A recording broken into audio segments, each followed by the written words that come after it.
Yep, I Hi, see. everyone. Welcome and good evening. I think it's mostly evening where everyone is.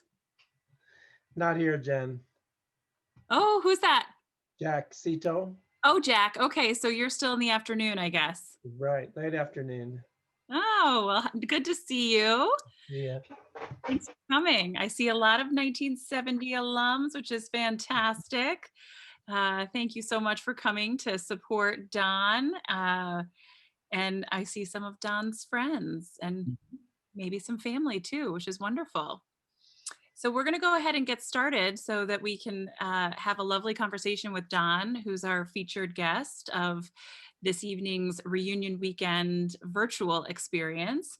I'm going to do a brief bio and share a few housekeeping guidelines. The first is that this is a session that's being recorded.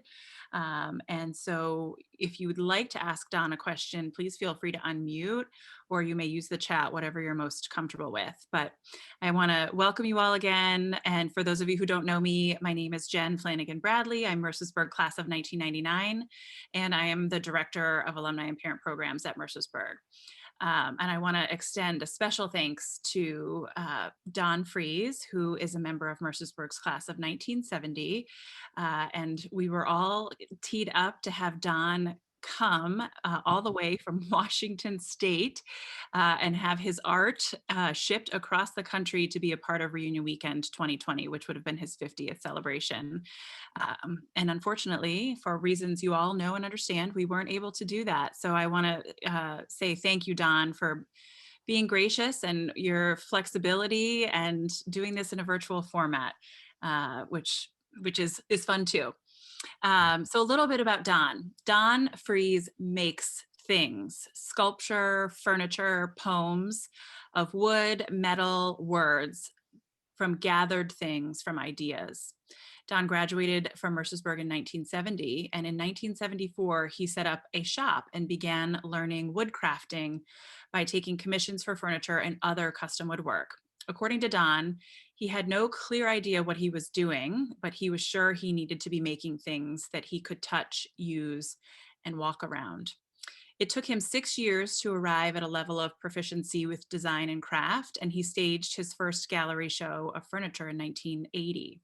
He earned a BA from Evergreen College in 1991 and an MFA in creative writing and literature from Bennington College in 1996. So without further ado, I'm going to turn it over to our guest of the evening, Mr. Don Freas. Give him a little ripple and let him share a few words.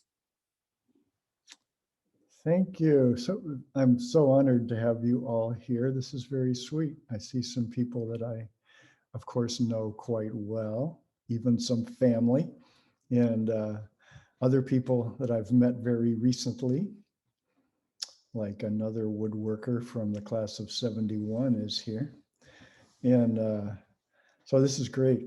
And I didn't really prepare much for this.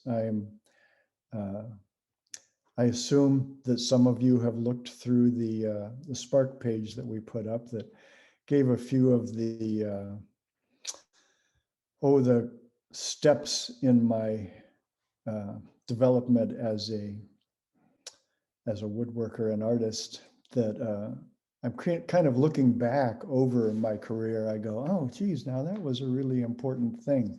Like when we went to New Zealand for a year.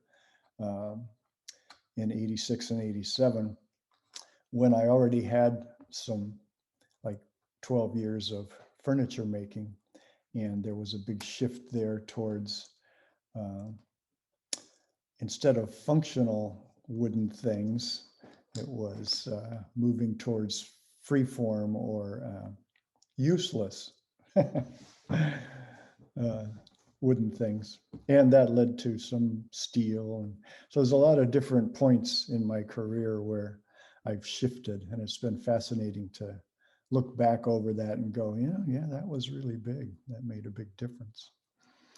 And so you also may have looked at my website, so you've seen some of the pieces that we can talk about, but I think I'm largely hoping that people have some questions and something to be curious about that I might be able to say something about. I'll give it my best shot. So thank you all for being here. Thanks. Thanks, Don. And I have a lot of questions for Don that I was just sort of peppering him with while we were waiting for you all to join us, but I don't want to jump the gun. If anyone else has a burning question, please feel free. Again, you can use the chat or just unmute yourself. We're hoping it'll be a conversation. Mhm. Do I need to raise my hand? Ethan. Then start talking. Hi, Ethan. Hey, Don. Thanks for doing all this. Did you bring your sketchbooks? Are you able to show your sketchbooks at all, or in general, from the sketchbooks, how do things finally end up? How they evolve? Yeah.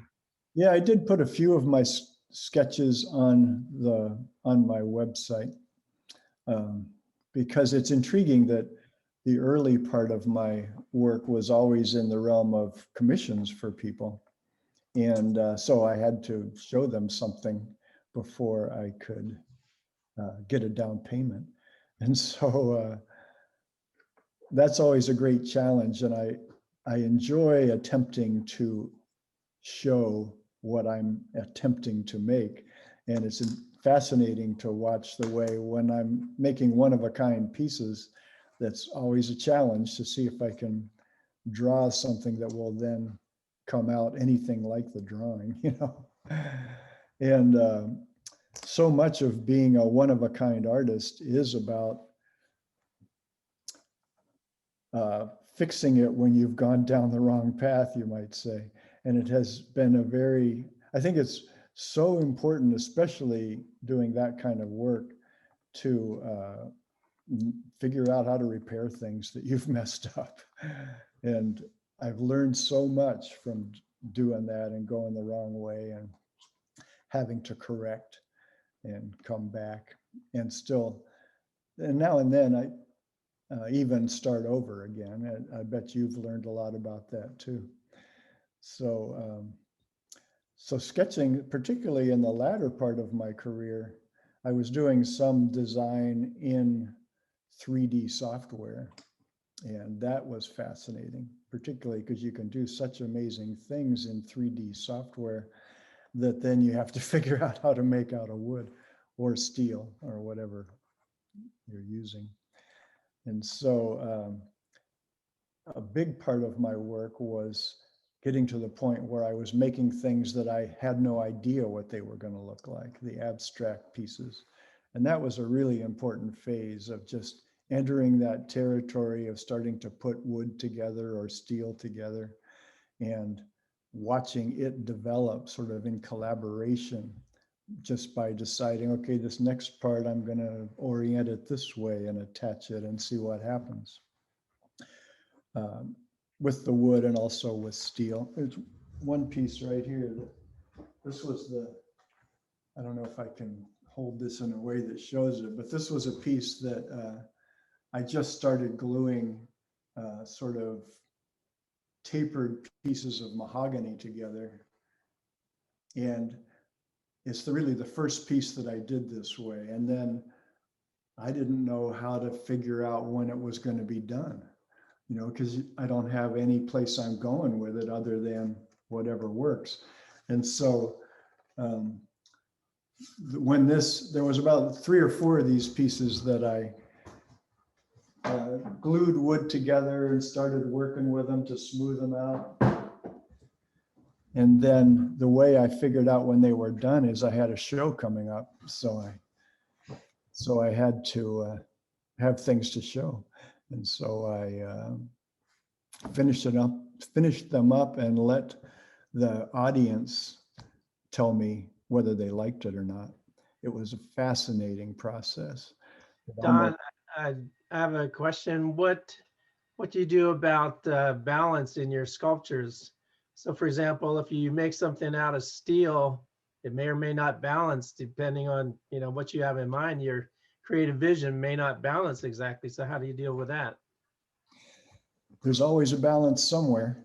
And On the floor. well, that was the thing. I noticed that I would start out not even knowing if it was going to be vertical or horizontal. And so as it developed piece by piece, particularly that ring dance series that you may have seen on my website, there's 11 of those pieces. And each one, I would just start with a series of, I guess I'd call them rules. Like, for example, with the first of that ring dance series, I began to, I had a bunch of rings. That was they were of different sizes, from like 2 to 3 feet in diameter. Oh, there's one right there.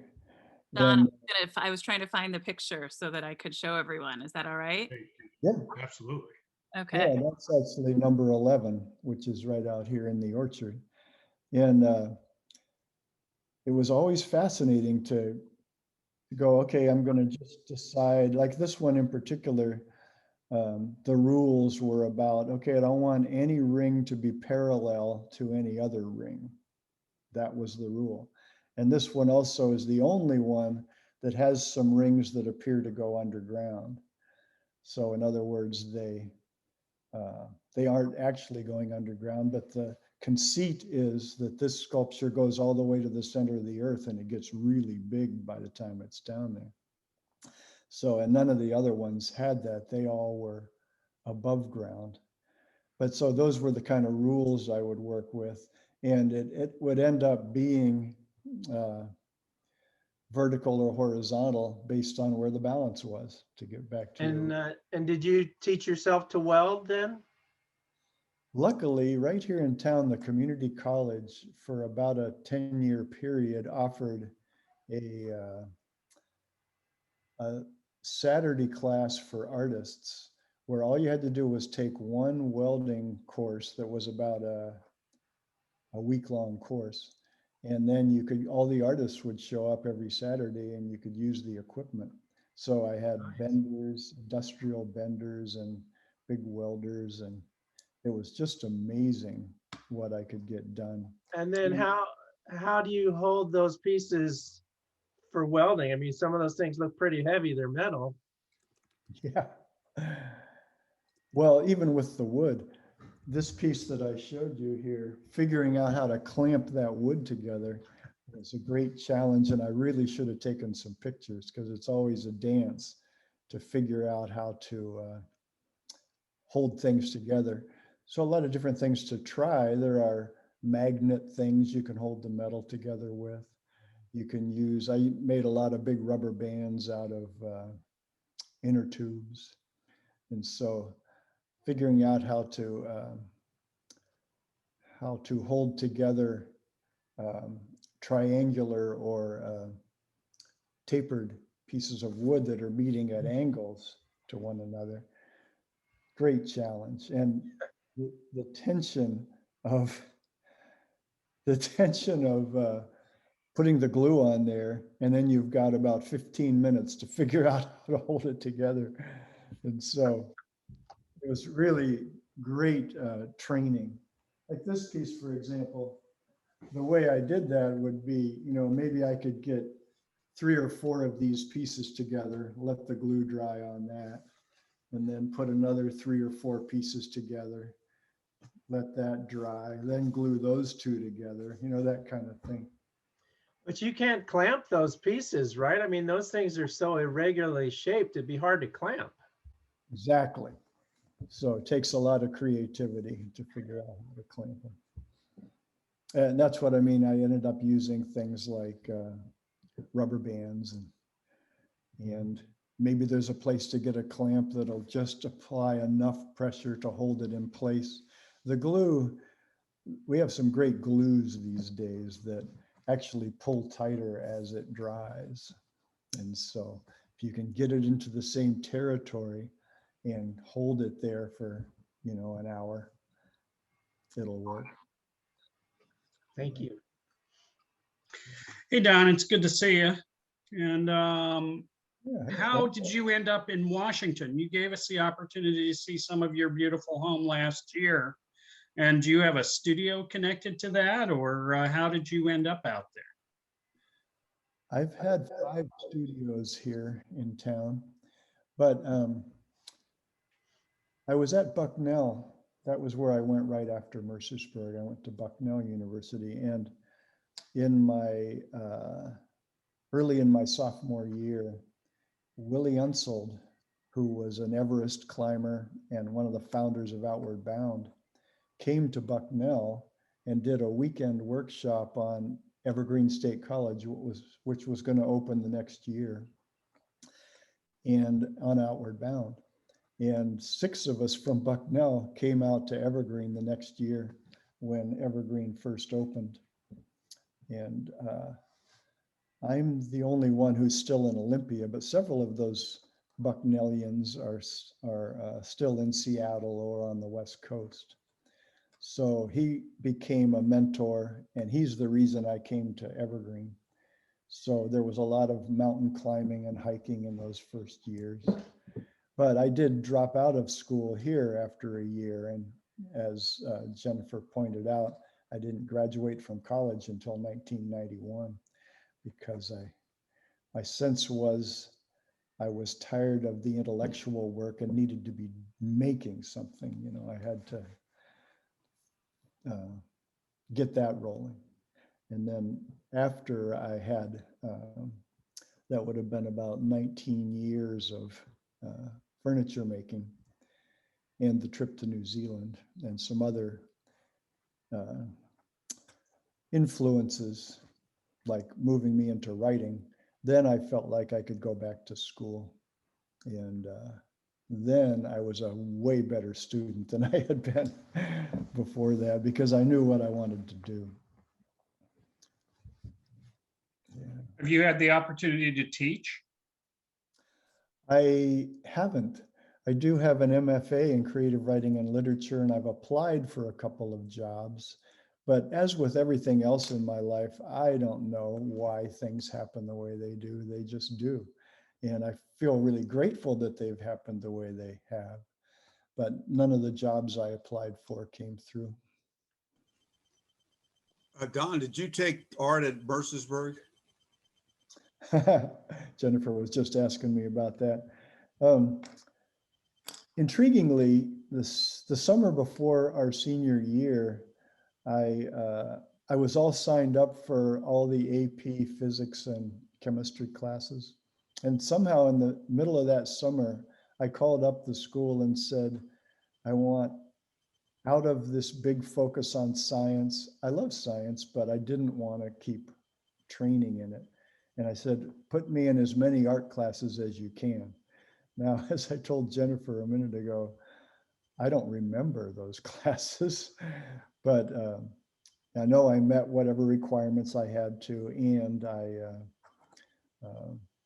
took some art, but I was doing photography. There was a dark room down in the basement, I think of Kyle Hall when we were there. And I had been doing photography back at home. So that's the one that I most remember. But we're talking 50 years ago, Dan. I don't know. Yeah, I remember Alan Scarrett, the art teacher there, Yeah. who was quite a guy. I thought quite an educator, and he could open up young minds so well with his art. He was also a math teacher, and he could put them together. And I found him to be inspiring in a lot of ways. I had him as my counselor. Luckily, I wanted to take his design class, and instead I couldn't get in. It was booked somehow. So I took the studio art class and struggled with drawing, but he brought out some sense of drawing in me, which was really an impossible task. But he managed to do that. He was just such a good teacher, he could. But he put things together, and he had that philosophy of found objects, which was sort of fit with me because I was lived on a farm and had, there was all sorts of things around a farm, fencing and burlap and all that. One of my sculptures was a railroad tie with wrapped in burlap with tin cans nailed to it and stuff. You didn't know what it was, but it was something. So that was, he was very inspiring and opened my mind to a lot of things. Some of his ways of teaching, his methods, just tasks to do, were fascinating in the way he made me realize things. That's fascinating. I wonder, I don't believe I had any classes from Alan Scarrett, but I remember him. And it sounds like exactly what I would have been inspired by. So maybe I got it by osmosis or something. Well, he used cameras a lot. He wanted to explain composition and things, and he said camera work can really help you with that. And I had an early inheritance from my stepfather. My mother gave him a really good Nikon camera, and he wanted a little point and shoot Brownie instead, so they had this complicated Nikon. I said, well, hell, I think I could learn how to shoot with that camera. So I had a very nice camera early on, and I went out using it and had birds, jump around the other side of the trunk, so I couldn't take their pictures, but I was out trying anyway. But no, you mentioned cameras, and that was one of the things he had said. He said, camera work can really help you with composition. So. And it has really served me well in all those photographs of my furniture and projects are my photographs. There's something I still love practicing and working with.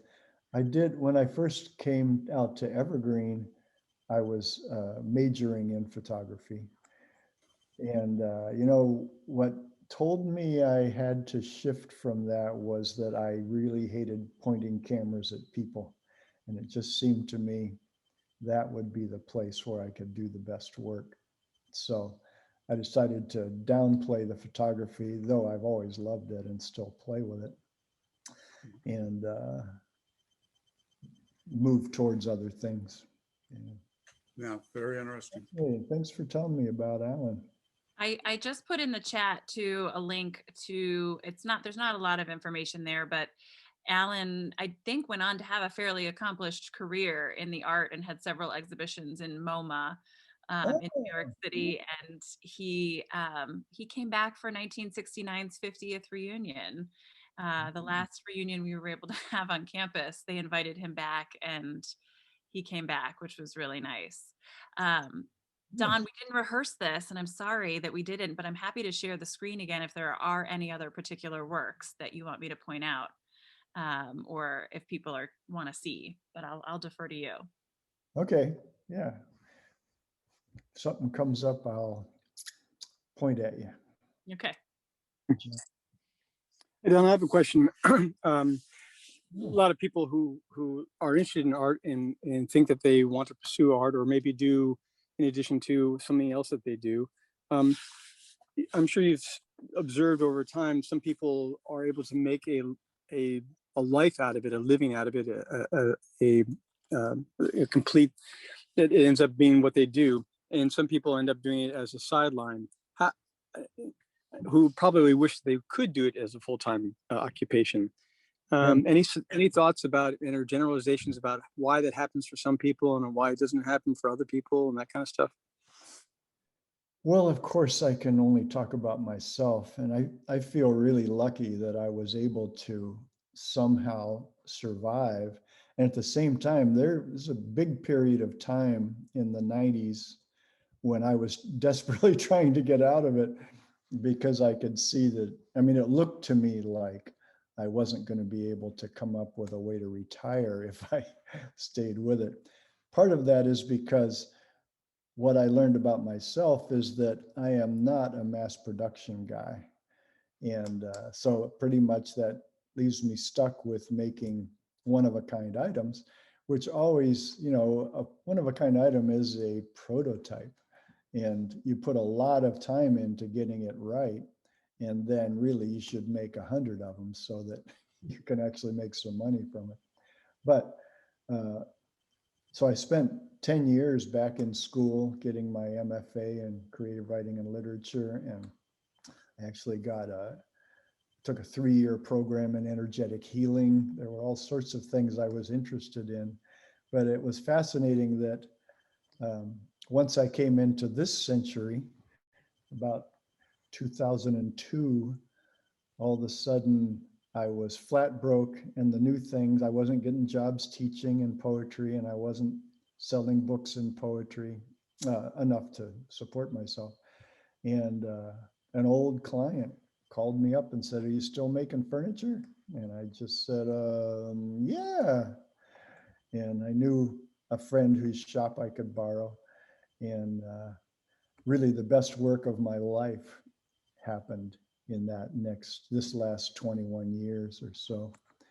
So just fascinating to see how things work out. And it really, all of my attempts to find something else finally resulted in something that was very rewarding. And everything that I had learned came together, including the writing and poetry, by the way. Don? Do you integrate your poetry into your furniture somehow? You know, it just feels like the same thing to me. That's what's so interesting about it. All craft has that same, you got to get started. You can't be thinking about it. So just like with furniture or woodwork or steel work too, you can't sit around and talk about it or build your studio or, you know, all those things. You got to start cutting the wood or the metal or writing the words down. And so many of the great books about writing or anything else say, you know, put the pen on the paper. That's how it happens. It only happens when you're doing it. And it's the same with woodwork and furniture. Somehow you got to take that precious board that you've found at the lumber yard and cut it up. And what's the first piece to make? You know, so there is something that goes through all of the arts. And in fact, everything in life. Just like when you, okay, I don't like my job, I want to get a different one. You got to go do it. You can't just talk about it, you know. So that's a major thing that I learned. Second one has to, especially in the arts, making things, you're going to make mistakes. You have to start getting comfortable with failure, because, and I don't even call it failure anymore. It's just, it didn't go the way I wanted. What can I do with it? If I get challenged to, like I'm screwing up, you know, and it stops me, well, that's not going to work. Somehow, you know, you've taken money from somebody and you got to put it together. And so much, especially once I got into the freeform abstracts, where I didn't know I didn't have any image at all of where I was going with it. It's kind of in a certain way, almost all like what we might call failure, because you don't know. I'm going to try putting this piece here and see if that balances. And so there's something about all that that's really important. And it's what works for me is that being a prototyper and figuring it out as you go along. Not that I didn't suffer that plenty as I went along when something was going. Certainly some of those early pieces, I probably didn't even pay for the wood that I used in them. And that would be very discouraging when you realize you still have 2 weeks left on that thing and the budget's all gone. And you've already said what you're going to charge for it. I love that sculpture. I want to look at your presentation you had us look at before, but that with the man and the woman at the top of a sphere, and it's fairly complex sculpture. I didn't get the name of it. It's right here beside me, actually. It's this one right up here. Maybe it's another angle I viewed. Let me see if I can find that picture. I'm sure it's in here somewhere, right? Well, Yes. I thought the It's called To Hold, and it's in the tension traps. Okay. Yeah, it was fascinating. I thought the representation that I saw in it, I really loved it.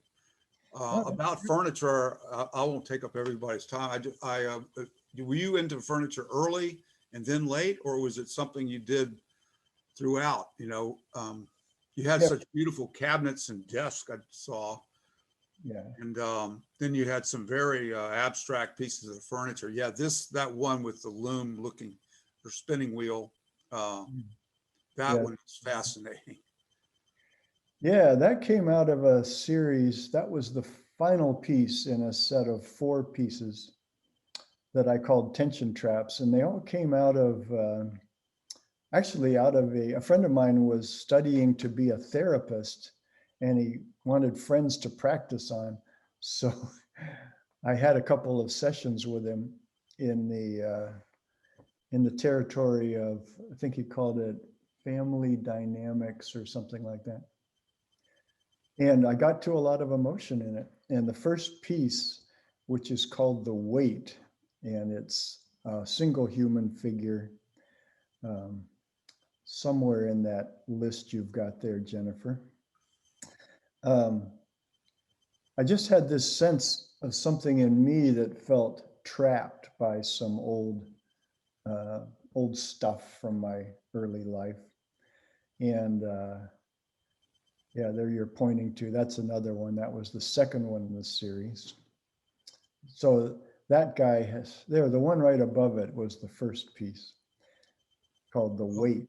And so this one is actually in storage right now, but that guy is holding on to a rope that there's a weight, a black sack down in there that is holding something shameful.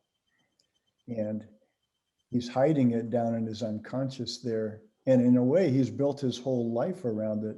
And now if he lets go, that whole life is going to fall down. So that's what the last picture there is about. Oh my goodness. He let go and it fell.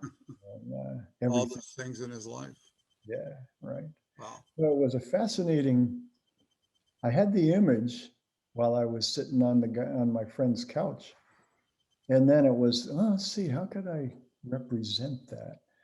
And it was fascinating. I had to build that structure twice because the first one was very fragile, but it didn't look fragile.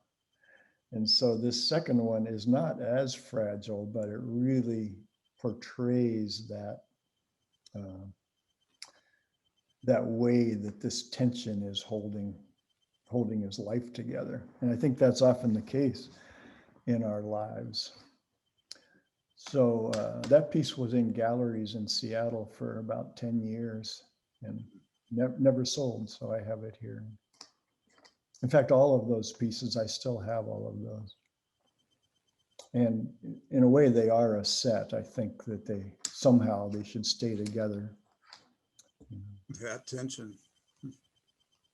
Yeah, this guy has reached down through the crack, and if he lets go, that crack is going to close up on him, is the feeling I had about it. Always fascinating, though, to see what other people get when they look at pieces like this. And all of these have been in galleries many times. And I loved being at this sort of event only with those pieces there, so I can watch people relate to these pieces because they are strange and evocative, and people wonder about them, And these are the only pieces I've done that used the human figure in that way. So I had to learn how to do that too. I actually Greatly done, I think they're just fascinating. Definitely see your rock climbing influences there. Human. Right. Yeah, the conceit with that one for me is that guy, I've got into using those clusters of sticks as representing the unconscious. And if you could see it closer down in those sticks, there are some pulleys, and there's a sense that he was down there in the unconscious. And somehow he managed to get up to this next level. But now he's just grinding away at those pulleys, and every time he pulls down with an arm, a foot goes up and vice versa. And he's not getting anywhere. And I so recognize that from in my middle third of life, you might say. There was a lot of, what am I doing this for? And there's no clear idea about how he's going to get to the next level. But again, if you could see it more closely, that thing's about 7 feet tall. And if you can see it more closely, one of those ropes is beginning to fray. So there's midlife crisis on the way. And he better buy a sports car or something. Well, that tension there is at the top of that wheel with the two cables is the man and the woman there. Yeah. Yeah. It's metaphorical in a lot of ways, I think, and the artistry in it. Yeah, thank you. Yes, it was fun to see how my furniture making background showed up in my sculpture work, because I am a joiner by training, and meaning knowing how to join wood together. And so I wasn't as much of a carver as I was a fabricator. So Very nice. it's another thing I could see looking back. You know. Yeah. Thank you. Don, are you currently still being commissioned, or are you somewhat retired and hopefully sell some of these former art sculptures to Yeah, keep money coming in? I stopped taking commissions, boy, 3 or 4 years ago now. And I still do some little things here and there. I do have one more, actually it's one more of the tension traps underway with it's a small one. It's only going to be about 2 or 3 feet tall. But it was from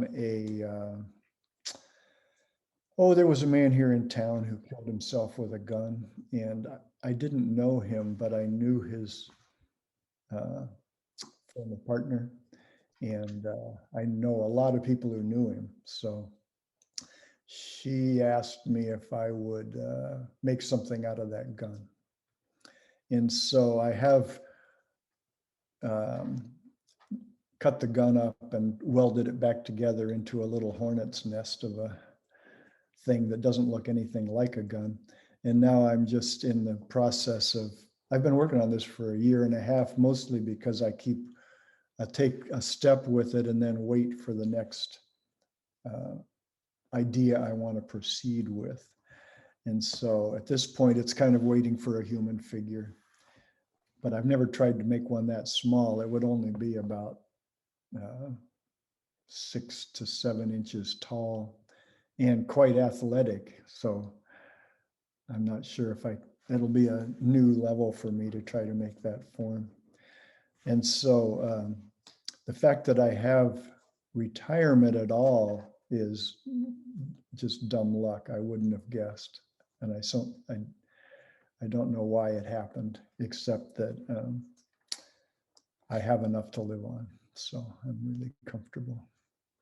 Glad to hear. Yeah. Yeah, and stopping taking commissions was a great thing for me. Now, I loved the commissions they forced me to do things that were often beyond what I knew I could do. But it was such a relief.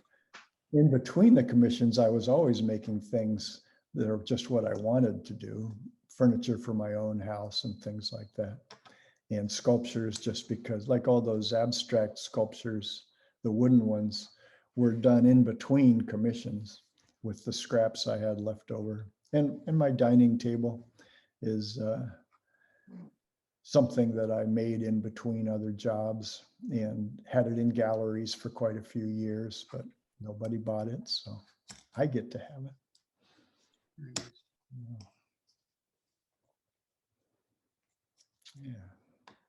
Yeah, that's the table and chairs. Note that's about, there was one other time that I made 8 chairs for a dining table. And speaking of mass production, I really have a hard time repeating something again and again. You know, it's just not my style. It is the way to make money in the business, though. Could you describe, Don, the reason for the New Zealand trip? I guess you had specific, you know, were you looking for inspiration, and what was it there that seems to have created a change in your focus on your career? Oh yeah, that's a really important story, especially looking back from almost 40 years later. I was married, we had built a house and a studio, and we had started a hot tub and massage business. And it was really fascinating. The kids were, you can see them there, they're 2 and 5 years old at that point. And my then wife and I we had this great conversation one evening where we were going, geez, you know, we're all roped in here, aren't we? And the kids are still young enough that they're not in school yet. And it was Kay's idea to, well, let's go somewhere. Let's go to New Zealand for a year. And we just figured it out. We sold our cars. We gathered all the money we could, and it was a little cheaper to live back then. And we got tickets to New Zealand, which is intriguingly a very family-based country. And our kids were just passports everywhere we went. We found houses to rent and all kinds of different things. And people took us in. And at the same time, the Maori art that Jennifer has just put up here was just being elevated. And the museums were all showing all this Maori art. And so I found a little College of Fine Woodworking there after I got there. It was right in Christchurch. The guy in the background there is Remy Couriard, who this was his school of fine woodworking. And he let me use the tools and a workbench in trade for teaching some classes. And this is a great evocative picture. Thank you for finding it, Jennifer, because this guy beside me is Richard Penzener, and he was also American. And he was down there and also using Remy's shop to make a series of abstract sculptures. And I started off to make a chair. I was a furniture maker. I hadn't thought of going to sculpture, but watching him work for a few weeks, I finally took my chair and took it apart and made it into a sculpture. And then I entered it in the Christchurch Guild of Woodworkers. They have an annual woodworking show that happened about the time I finished it, and won an honorable mention in that. And so it was really fascinating. And so I went on, yeah, that's it there. It's right on the wall beside me here too. So you can see that it was a chair originally, but it became a really, so I started looking at those pieces that the Maori art, most of them were weapons. Most of the most beautiful ones were weapons. And I just loved the forms of them. And so I was thinking, okay, well, I bet you could make beautiful forms that follow that same kind of lashed together and looking like they could be used for something. And tool-like, maybe. And just made a whole series of them. And yeah, both of those are right here somewhere. So it was really fun to just dig into that. I found in that first picture in the shop, New Zealand has a quite a you know, they're a very isolated country. And so they're very good at when they take apart buildings, they salvage everything and put it in salvage yards. And the wood that I used for all these sculptures is a wood called matai, which is a wonderful wood. And I got a big old beam from a building, it was probably already 100 years old, and just started cutting it up to make all these pieces. Yeah, these are all made out of that same beam of matai that I found. Oh, that one you can see right over my shoulder here. That one was in that photograph there, there's it's mounted in the corner of a room. I started thinking about the way sculptures could go around corners or fit into places in standard American architecture, like in corners or wrapping around the end of a wall or something. And so this piece was one of those. This piece actually sold while I was in New Zealand, so it's somewhere down there still. And that one is right here on the wall as well. I did after I came home in cherry wood. Mm-hmm. Did that answer your question, Ross? Oh, you're muted. You're muted. There you Yeah, thanks. That answers it. But so then the New Zealand trip obviously got you more into sculpture, like you say, I wouldn't say useless, but sculpture pieces. go. Right. Did that require more carving, hand carving, rather than the furniture making type skill? I was using some of the furniture. If you look at my furniture, there are often pieces that are sculptural within the furniture. But yes, it does require, I had to get familiar with a lot of different tools. Like you can get a little chainsaw wheel that you put on a grinder motor, and you can do some good, the rough carving with things like that. And since those days, there's a lot more of those sorts of things available. So there are some power tools that you can get started with, but then it really comes down to a lot of files and rasps and gouges and things like that to get, especially with these human figures, there's an awful lot of just handwork with sandpaper. You know. Thank you. Yeah, so the New Zealand trip was life-changing in many ways, and so grateful that we did that. And my kids too are still, Erica, the older of those two daughters, has been back to New Zealand several times, and she had actually married a guy she met in New Zealand, and she lives in England now. But she still has a very big fondness for New Zealand, and went back the first time when she was, I think, 17. She flew down by herself, and you know, we still have friends down there, so she was able to find a place to land. So I got to get back there sometime. It's a beautiful country.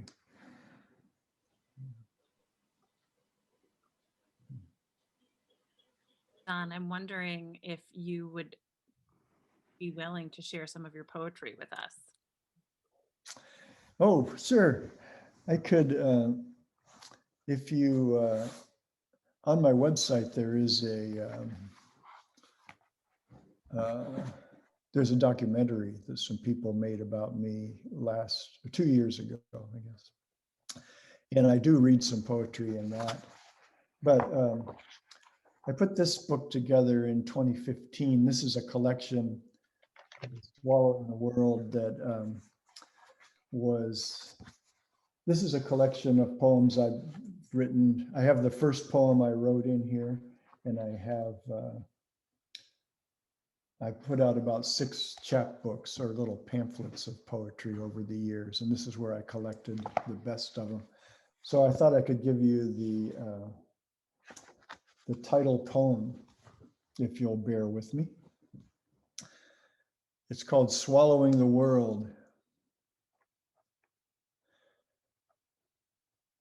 This morning was orange before The sun drew itself up and in from the flat quagmire of night to form itself gently into the day's necessary round ball.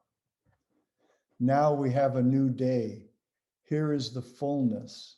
Here is the space to be filled with you, love, and your calm. We have chores. We live as other creatures do. But in the morning, I feel you reach out into ferns, into trees, into the pattern of waves on the bay, into the spray of light through mist, as if these were all you. You feel your way as well into the profusion of festivals and wars, into the 99 feasts and quiet places of starvation, into the thousands of suffering rapes and the uncountable sweet couplings of lovers.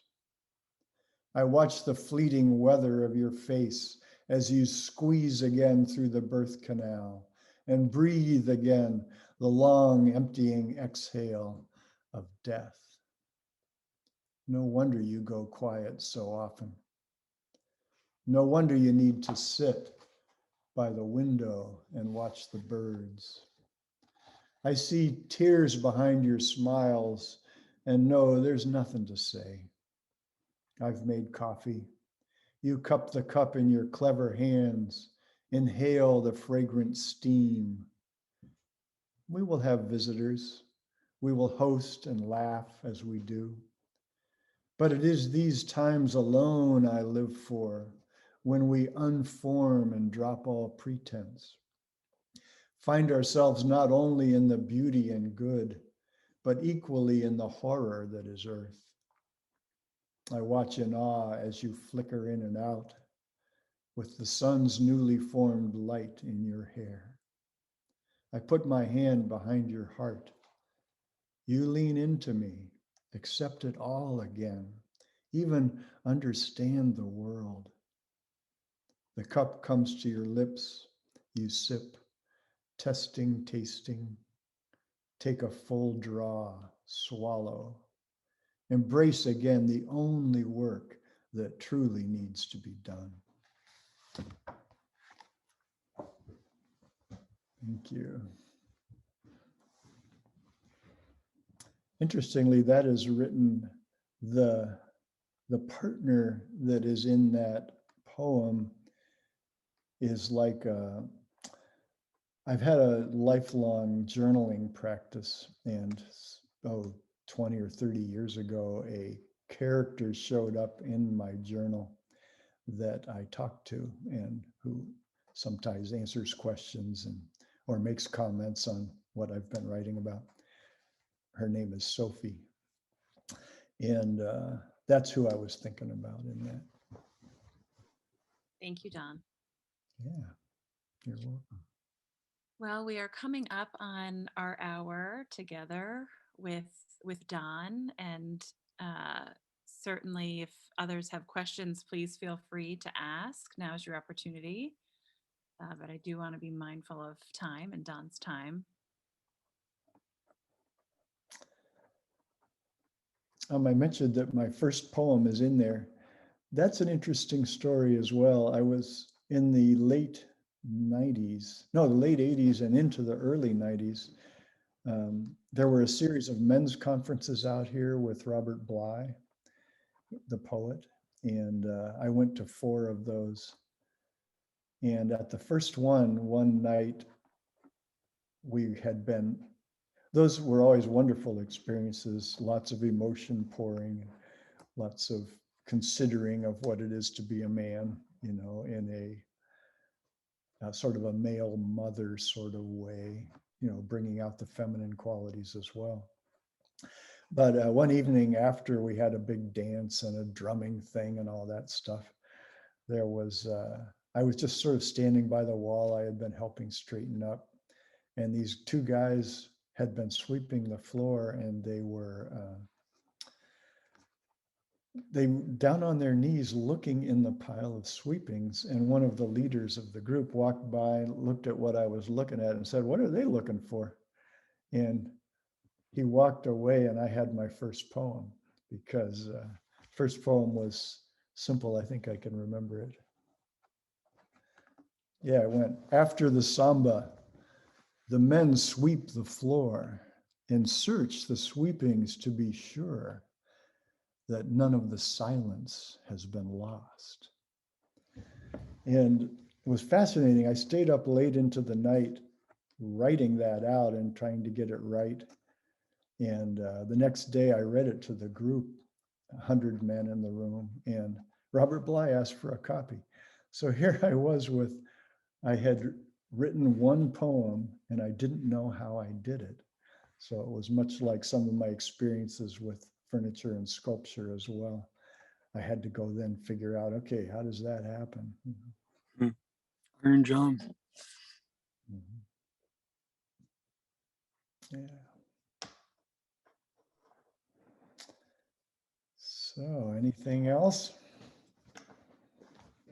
I wish I could have you walking around the sculptures and furniture, but Seems like there's been a lot of cross-fertilization. You know, the artist informed you about your furniture and making that into art, and your poetry of Robert Bly and his books, Iron John, and those philosophies about what it is to be a man and this type of thing informed your work. Those circles seem to be things that you sought out and or happened upon. Yep, I've always been curious. It's still, I think, one of my major activities these days is podcasts. And I love to just hear people talk about what they're thinking about and what moves, especially like Fresh Air. You're always getting artists on there and hearing about what their process of creativity is. It's always different for everybody, you know. So I'm always reading and studying. I probably study more now than I ever did at Mercersburg. Yeah.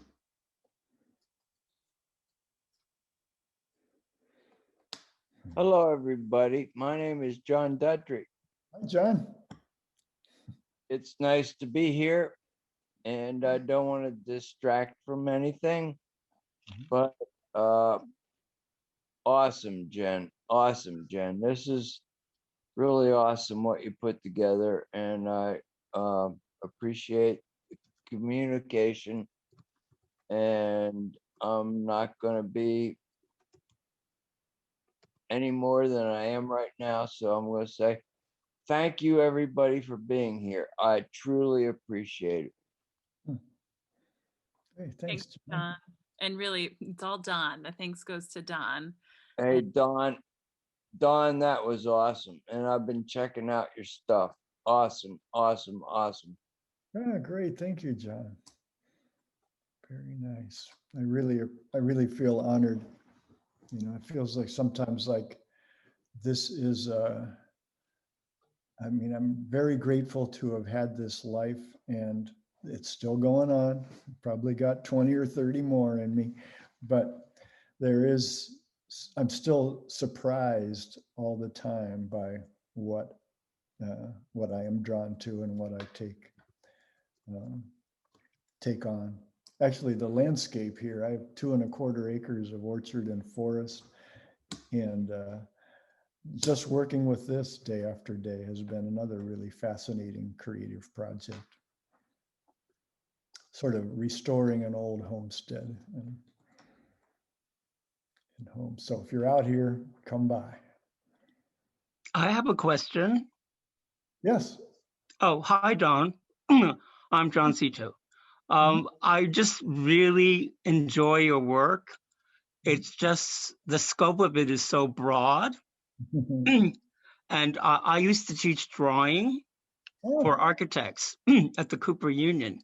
And I was just admiring your work because it's so it's so deep and wide. And what we were trying to do to freshmen is exactly what you're doing.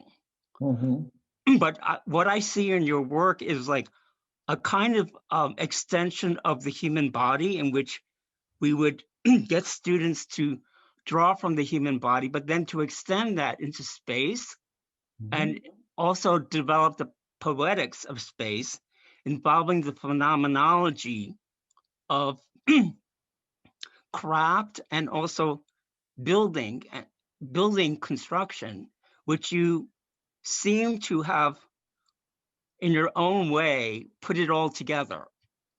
So I'm wondering if the drawing of the human body at any point was pivotal towards developing what Jack was asking the question of balance.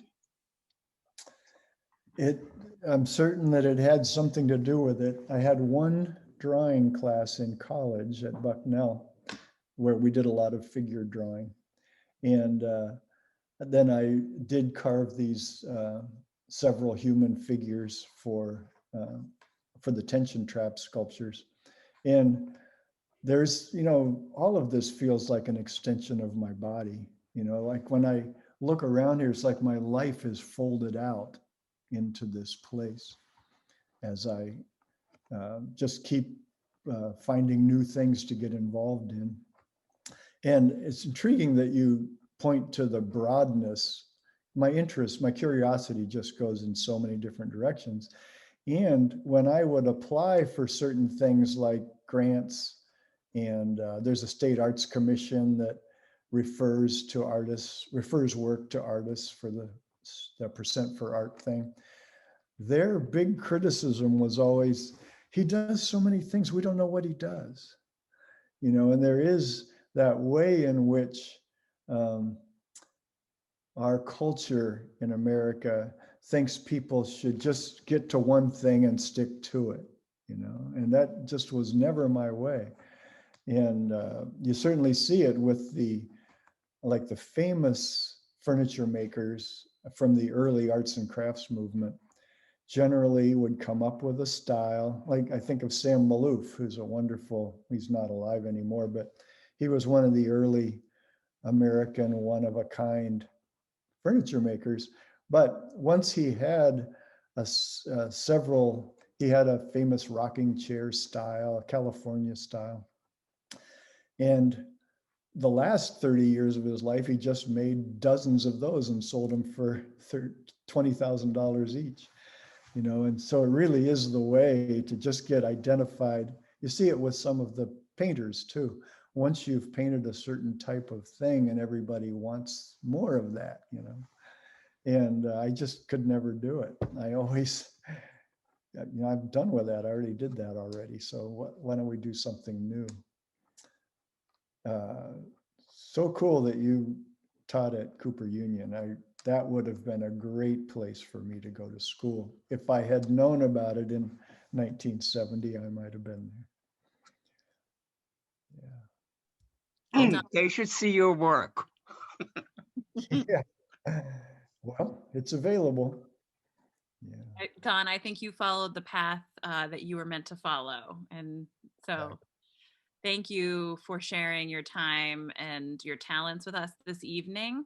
I think we're going to conclude the official recording. We'll stop recording, but if anyone wants to stay and chat more with Don, please feel free to do that. I know he has said to me that he'd be happy to hang out and chat a little bit longer, but also don't feel obligated. I just want to say thank you again to you, Don.